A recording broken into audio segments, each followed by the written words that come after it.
jas saya di sini, baju saudara di sana tidak menjadi jaminan bahwa saya dan saudara memang hidup di dalam Tuhan. Pakaian yang rapi, yang bagus begini hanya bisa menjadi satu gambaran kemunafikan. Jikalau memang kita hidup sesuai apa yang menjadi peringatan melalui Rasul Paulus. Kita hanya mencari pujian dunia, sedangkan hati kita, rohani kita kosong dan tidak bertumbuh di dalam Tuhan, tidak memiliki kerinduan untuk bersekutu dengan Tuhan dan dibentuk oleh Tuhan secara pribadi sebagai anak yang sudah diampuni dan ditebus. Sehingga kembali saudara di sini saya begitu mengucap syukur, diingatkan untuk tidak hanya memakai jas sebagai bentuk kemunafikan, tapi biarlah Tuhan sendiri boleh merubah saya dan Tuhan boleh merubah saudara untuk tidak menjadi seorang yang hanya memiliki satu KTP Kristen tetapi tidak hidup di dalam kekristenan. Hati, pikiran, dan perbuatan kita harus kita serahkan kepada Tuhan. Sehingga melalui salib Yesus itu, kita boleh diberikan kekuatan untuk hidup di dalam salib saudara.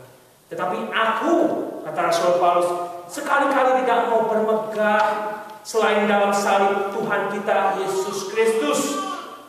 Sebab olehnya dunia telah disalibkan bagiku dan aku bagi dunia.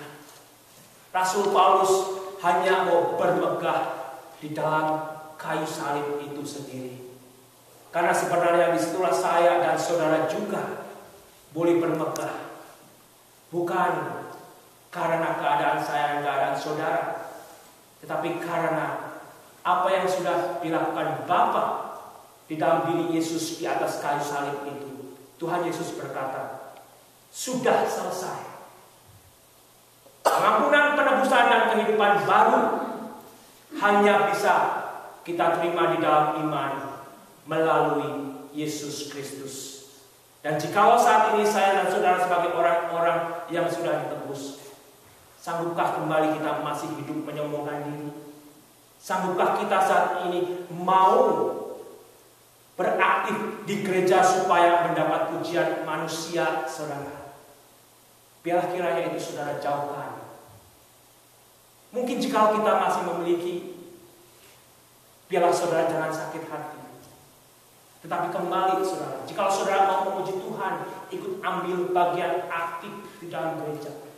Karena hanya saudara mau merespon kasih Tuhan yang sudah begitu besar dan dalam. Bukan untuk mencari agenda yang lain, saudara. Akan kelihatan mungkin 5, 10, 15 tahun kemudian. Saudara bisa berbohong sekarang, tetapi waktu mungkin tidak akan bisa membohongi kita selamanya. Akan terungkap jikalau saudara dengan tulus mau melayani Tuhan, atau dengan satu kepalsuan sebetulnya ingin mencari pujian. Segala sesuatunya akan terjadi dan terungkap, saudara. Oleh karena itulah Rasul Paulus hanya bisa bermegah di atas kayu salib itulah. Aku sudah diampuni. Dan biarlah Tuhan yang boleh memberikan kekuatan dengan apa yang diberikan kepada Rasul Paulus untuk melanjutkan pelayanannya. Sebab bersunat atau tidak bersunat tidak ada artinya. Mari kita baca bersama pasal 15, 2, 3. Sebab bersunat atau tidak bersunat tidak ada artinya, tetapi menjadi ciptaan baru itulah yang ada artinya. Yang ada artinya apa, saudara? Menjadi ciptaan baru. Bentuk lahiriah kita, segala tata dan peraturan sebetulnya hanya dipakai untuk menolong saya dan saudara sebetulnya mengerti dan tidak ketertiban. Yang lebih indah daripada itu sebetulnya kita sendiri harus meyakini sebagai orang yang sudah ditebus memiliki satu kehidupan yang baru. Mungkin kita nanti boleh pulang, saudara menyendiri di kamar dia di kaca. Oh Tuhan, kasih-Mu begitu besar sudah menebus aku. Sudahkah aku benar-benar hidup sebagai ciptaan baru yang Tuhan sudah berbaharui? Jikalau tidak, minta ampun saudara. Minta Tuhan ubah saudara. Sebelum akhirnya memang saudara hidup di dalam kegetiran, hidup di dalam kepahitan karena diri. bukan karena sebagai anak-anak Tuhan.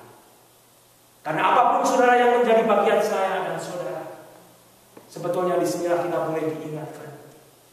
Lahiriah kita bukanlah sesuatu yang menjadi fokus. Tapi saudara boleh pulang kalau mau menangis dalam Tuhan. Kalau perlu menangis.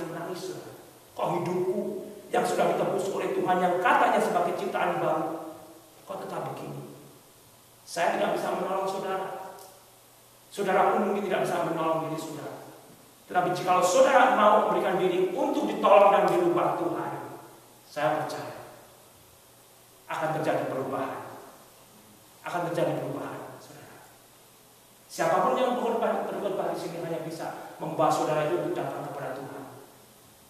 Sehingga jika ada nanti di majalah Indonesia ada advertising, hadirlah khotbah pengembangan rohani istimewa, saudara. Apanya sebetulnya yang istimewa? Firman Tuhan itu begitu simpel, hanya bisa merubah saya dan merubah saudara jika kita terima dengan iman dan mau di dalam iman itu kita hidup di dalamnya. Saudara akan mendapatkan satu tontonan, akan mendapatkan satu bahan bicara yang luar biasa indahnya, tetapi tidak akan pernah merubah hidup saudara dan tidak akan pernah merubah hidup saya. Saudara hanya bisa mengagumi akan pandainya seseorang berbicara, tetapi sudahkah hati saudara juga berubah? Itu saudara yang perlu kita perhatikan. Bukan penampilan mereka, bukan penampilan siapa yang berkhotbah di sini, tetapi inti berita yang saudara harus terima, yang boleh berubah di dalam kuasa kerja Tuhan sendiri, bukan manusianya yang berbicara. Karena disitulah saudara sebetulnya Rasul Paulus sendiri tidak memiliki satu kekuatan, tidak memiliki satu kebanggaan untuk membanggakan dirinya kecuali di atas kayu salib itu. Tuhan yang boleh mengerjakan di dalam segala kelemahannya, di dalam segala penganiayaan yang dia alami karena memberitakan berita kebodohan salib Injil Kristus itu. Maukah saudara diingatkan? Seringkali saudara, kalau saya dan saudara diingatkan dosanya, kita hanya bisa meleng samping sini atau samping sana. Seringkali orang sensitif dan sakit hati diingatkan dosanya, karena mungkin pribadi itu memiliki kemiripan, hidup berkecimpung di dalam dosa, sehingga kita diingatkan, kita tidak justru bertobat dan berubah, tetapi justru sakit hati. Disitulah sebetulnya janganlah saya dan saudara menjadi orang-orang stubborn seperti masa Israel yang tidak mau dipelihara Tuhan, yang tidak mau bertobat untuk mendapat kasih anugerah Tuhan. Karena kita tetap berkecimpung memegang dosa pribadi kita masing-masing yang mungkin menguntungkan secara lahiriah, tetapi secara rohaniah menghabiskan diri saudara, menghabiskan diri saya. Sehingga kembali di sini akhirnya saudara, dan semua orang yang memberi dirinya dipimpin oleh patokan ini, turunlah kiranya damai sejahtera dan rahmat atas mereka dan atas Israel milik Allah. Siapapun, Yunani, Yahudi, orang negara lain yang percaya di dalam anugerah penebusan Yesus Kristus dan yang mau hidup menjadi ciptaan baru akan mengalami apa yang oleh Rasul Paulus diungkapkan melalui ayat yang ke-16. Ada damai sejahtera yang mengalir, saudara.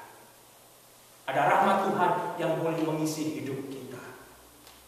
Bukan kita bersandarkan kepada dunia ini.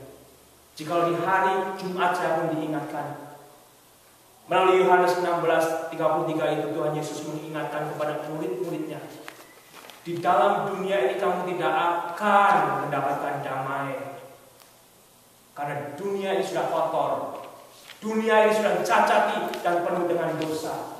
Lebih-lebih jika kamu tetap hidup di dalam dosa, damai tidak akan kamu dapatkan. Tetapi